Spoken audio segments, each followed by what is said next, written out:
मैं रुपेश साहू दुर्ग से हूँ।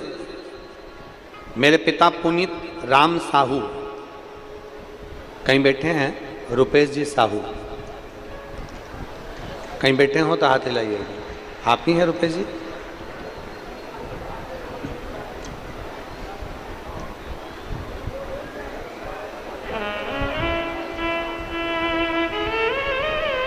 आ जाओ बेटा, रुपेश आ जाओ। मैं रुपेश साहू दुर्ग से हूँ। मेरे पिता पुनीत राम साहू को 13 मई को पता चला कि गले में गठान हो गई है और वो गठान साधारण नहीं है, कैंसर से जुड़ी हुई है।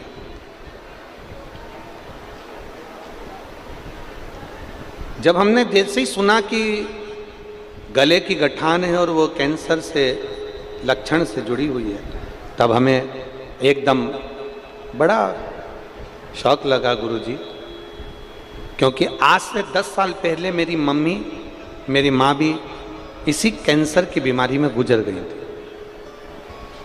अब पिताजी के गले में कैंसर, गले में गांठ हो गई और डॉक्टर कह रहे हैं कि वो उससे जुड़ी हुई है। बाबा से प्रार्थना करी, बाबा कुछ ऐसी कृपा करो।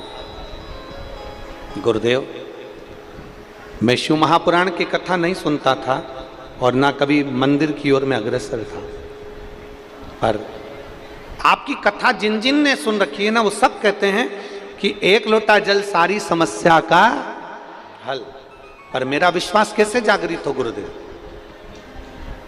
मैं कैसे मान लूं कि बाबा ये कर सकता है?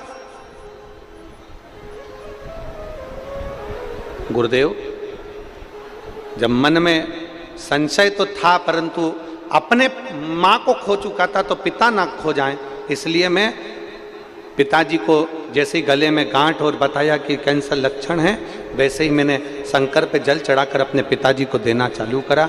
एक बेलपत्र पिताजी के लिए उठाकर लाता और शिव जी की उन बेलपत्र देता। हमें मालूम पड़ा कि अमलेश्वर में कथा है और हमने बाबा से प्रार्थना करी। 13 मई की जांच में मालूम पड़ा था कि ऐसा ऐसा है, और हमने बाबा से प्रार्थना करी कि अगर मेरे भोलेनाथ तुम सच्चे हो ना, तो मैं दुर्ग से पैदल चलकर कथा अमलेश्वर की पहुंचूंगा, बस मेरे पापा को कैंसर नहीं होना चाहिए। बाबा 13 मई को गठान बताई, कैंसर का लक्षण बताया, सब कुछ बताया, और फिर मेरे पापा की हमने 25 मई को जांच कराई और बाबा से प्रार्थना कर कर कहा, बाबा तेरी कथा में पैदल चलकर दुर्ग से जाऊंगा अमलेश्वर, तू ऐसी कृपा कर दे कि मेरे पापा की तबीयत ठीक कर दे। और दूसरी जांच 25 मई को कराई गई, जिसमें पिताजी की कोई रिपोर्ट में कैंसर नहीं आया। मैं बाबा को यहाँ नमन करने के लिए, बाबा को प्रणाम करने, शिव तत्व है, शंभु है, ओ घड़ी।